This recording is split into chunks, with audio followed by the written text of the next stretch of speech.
La Bible en un an, le 28 avril, le livre des Juges, chapitre 8, verset 22, au chapitre 9, verset 21, le livre des Psaumes, chapitre 95, versets 1 à 11, le livre des Proverbes, chapitre 13, versets 19 et 20, l'évangile de Luc, chapitre 7, verset 36, au chapitre 8, verset 3.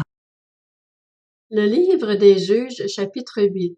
Les Israélites dirent à Gédéon, « Domine sur nous, toi, puis ton fils et tes descendants, car tu nous as délivrés de l'oppression de Madian. » Gédéon leur dit, « Je ne dominerai pas sur vous, et mes descendants non plus.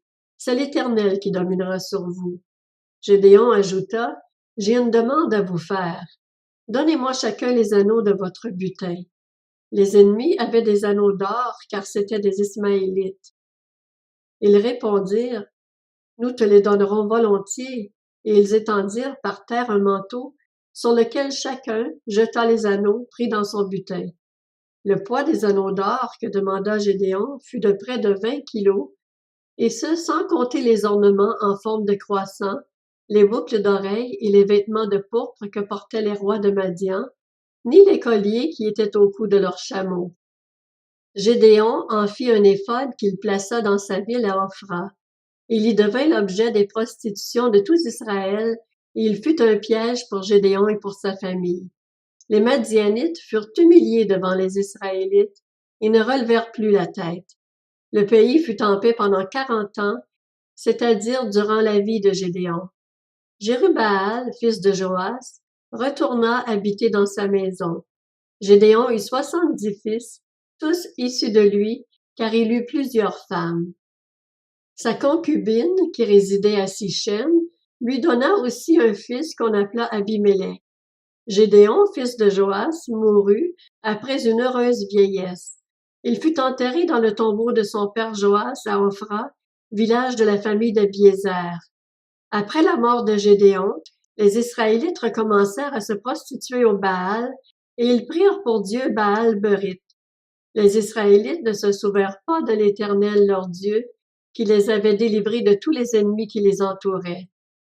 Ils ne manifestèrent pas non plus d'attachement à la famille de Jérubbaal, c'est-à-dire Gédéon, après tout le bien qu'il avait fait à Israël. Le livre des Juges, chapitre 9. Abimélec, le fils de Jérubbaal, se rendit à Sichem vers les frères de sa mère, et voici comment il leur parla, ainsi qu'à tout le clan de son grand-père maternel. « Je vous en prie, dites à tous les habitants de Sichem, vaut-il mieux pour vous que 70 hommes, tous fils de Jérubbaal, dominent sur vous, ou bien un seul homme? Et souvenez-vous que je suis fait des mêmes os et de la même chair que vous. » Les frères de sa mère répétèrent pour lui toutes ces paroles à tous les habitants de Sichem, et leur cœur pencha en faveur d'Abimélec, car ils se disaient, « C'est notre frère. » Ils lui donnèrent 70 pièces d'argent, prises dans le temple de Baal-Berith.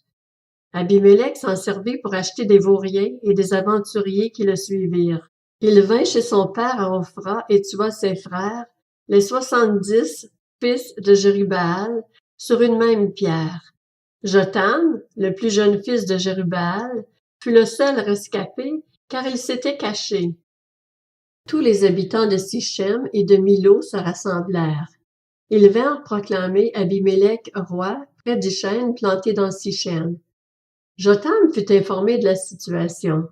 Il alla se placer sur le sommet du mont Garizim, et voici ce qu'il leur cria à haute voix.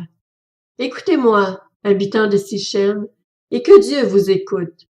Les arbres partirent pour sacrer un roi et le mettre à leur tête. Ils dirent à l'olivier, « Règne sur nous. » Mais l'olivier leur répondit, « Comment pourrais-je renoncer à mon huile, qui me vaut l'estime de Dieu et des hommes, pour aller m'agiter au-dessus des arbres? » Les arbres dirent alors au figuier, « Viens, toi, régner sur nous. » Mais le figuier leur répondit, « Comment pourrais-je renoncer à ma douceur et à mon excellent fruit pour aller m'agiter au-dessus des arbres? » Les arbres dirent à la vigne, « Viens, toi, régner sur nous. » Mais la vigne leur répondit, « Comment pourrais-je renoncer à mon vin qui réjouit Dieu et les hommes pour aller m'agiter au-dessus des arbres. Alors tous les arbres dirent au buisson de ronces, viens toi régner sur nous. Et le buisson de ronces répondit aux arbres, si vous voulez vraiment me sacrer roi et me mettre à votre tête, venez vous réfugier sous mon ombrage. Sinon, un feu sortira du buisson de ronces et dévorera les cèdres du Liban. Maintenant, est-ce avec fidélité et intégrité que vous avez agi en proclamant Abimélec roi? Avez-vous agi avec bienveillance pour Jerubbaal et sa famille? L'avez-vous traité conformément au service qu'il a rendu? En effet, mon père a combattu pour vous, il a risqué sa vie et vous a délivré de l'oppression de Madian. Et vous vous êtes attaqué à sa famille, vous avez tué ses 70 fils sur une même pierre, et vous avez proclamé roi sur les habitants de Sichem, Abimélec, le fils de sa servante, parce qu'il est votre frère. Si c'est avec fidélité et intégrité que vous avez aujourd'hui agi envers Jerubbaal et sa famille, eh bien, qu'Abimélec fasse votre joie et que vous fassiez aussi la sienne.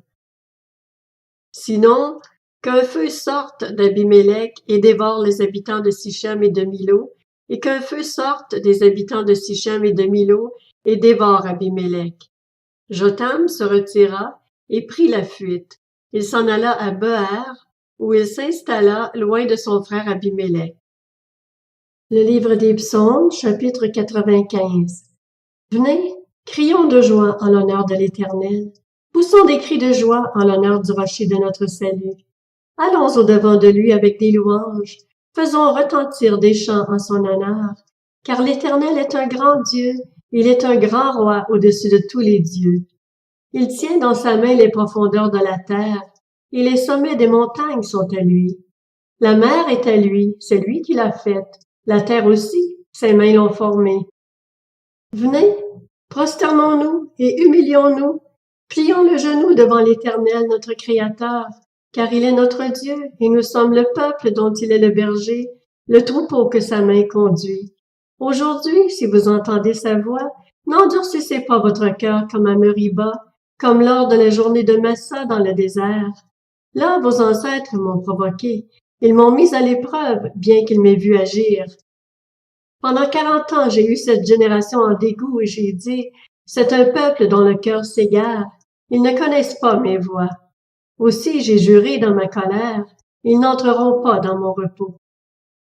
Le livre des Proverbes, chapitre 13. Il est agréable de voir un désir se réaliser, mais s'éloigner du mal fait horreur aux hommes stupides.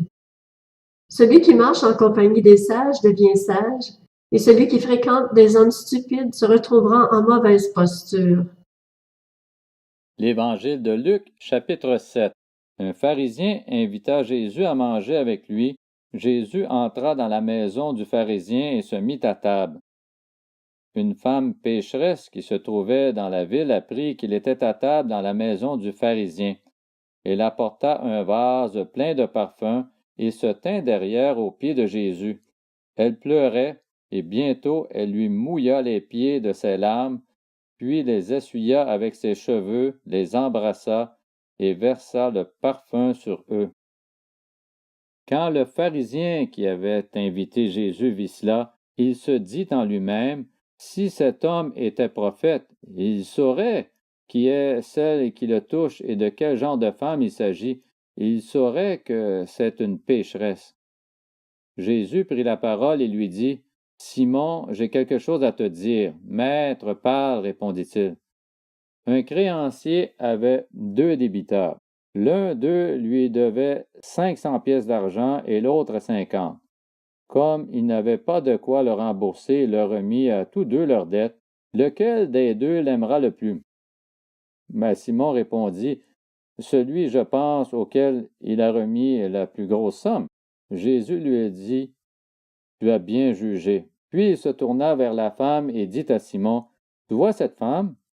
Je suis entré dans ta maison et tu ne m'as pas donné d'eau pour me laver les pieds, mais elle les a mouillés de ses larmes et les a essuyés avec ses cheveux. Tu ne m'as pas donné de baiser, mais elle, depuis que je suis entré, elle n'a pas cessé de m'embrasser les pieds. Tu n'as pas versé d'huile sur ma tête, mais elle a versé du parfum sur mes pieds. C'est pourquoi je te le dis, ses nombreux péchés ont été pardonnés, puisqu'elle a beaucoup aimé. Mais celui à qui l'on pardonne peu, aime peu. Et il dit à la femme, tes péchés sont pardonnés. Les invités se mirent à dire en eux-mêmes, qui est cet homme qui pardonne même les péchés?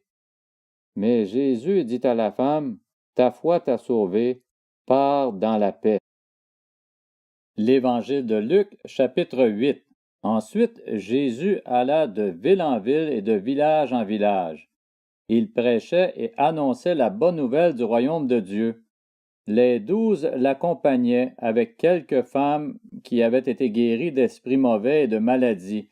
Marie, dite de Magdala, dont étaient sortis 7 démons, Jeanne, femme de Chuza, l'intendant d'Hérode, Suzanne et beaucoup d'autres qui le servaient en l'assistant de leurs biens.